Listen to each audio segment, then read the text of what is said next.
Update for Julia Barito. Sa Magandang Buhay, nagsalita nga itong si Julia, di umano'y maraming beses ng araw na naghiwalay sila. And Julia Barito consider breakup rumors as compliments.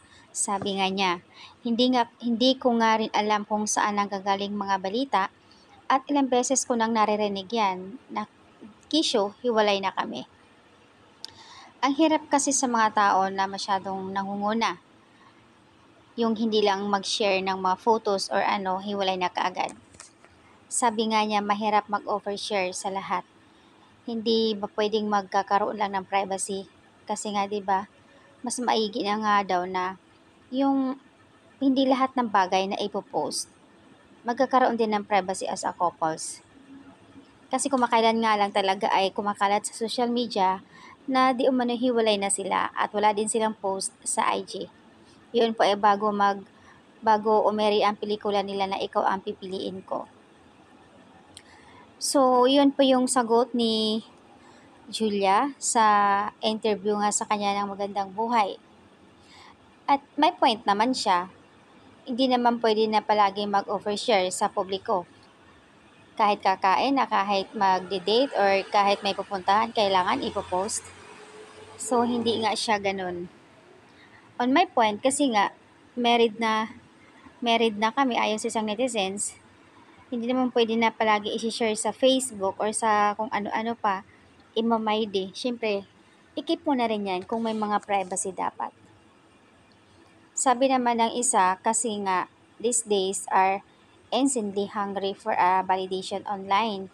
Kulang na lang talaga pati ang utot i-share nila sa social media.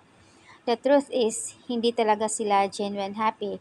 Mga taong ganyan, may kakilala ako na ganyan sweet-sweet sa social media. Pero hindi pala totoong happy sila. Pakitang tao lang sa publiko. Mahirap din mag-overshare lalo na at daming i-feel ay sa paligid mo. Kunting kiimbot, kunting kilos mo lang, bash ka agad. Mas pinili pa nga ni Julia, tama naman siya na magkakaroon na sila ng privacy.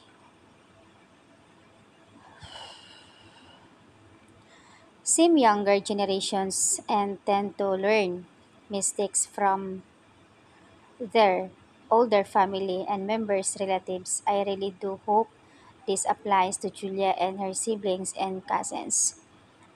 Sabi ng isa dito, believe ako sa pamilya ni Julia Sober close and both side family ni Gerald and Julia nagkakaintindihan.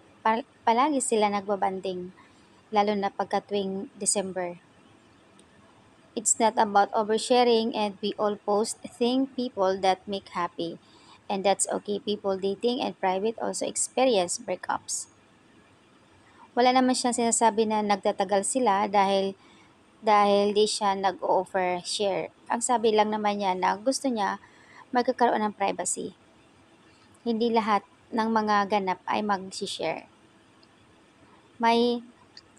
Sabi dito na isa, may kakilala ako na isang artista din na talagang sobrang saya pero wala na pala, plastikan lang. Mas okay pa ngayon si Gerald and Julia, close sila. Nakikita ko sa banding nila sa post ni Marjorie, napakagaan ng pakiramdam na yung both side parents na nagkakaintindihan, close na close talaga. Ngayon ko lang to nakita kay Gerald, first time sa dami niyang girlfriend, na dito lang talaga siya na nakikipagbanding. At si Julia, sweet naman talaga. Kahit sa mami niya, napaka-sweet sa mga kapatid niya. So, ayan, talagang naano si Gerald sa kanila na andoon yung banding. Ang ganda ng banding nila, in fairness talagang both side. Gaan sa pakiramdam nga, andoon yung talagang nagkakaintindihan. Sabi nga nila, noon, no si Bia pa ang girlfriend niya, bawat kilos din numero kailangan ganito ganyan at saka limitado ang kilos ni Gerald. So parang magkakaiba sila ni Julia. Mas pabor naman isang netizens dito sa relasyon ni Julia and Gerald compare noon kay Bia Alonzo and now ano naman ngayon napapala. Sabi dito nakailang boyfriend na walang nangyayari so ibig sabihin babae ang may problema talaga.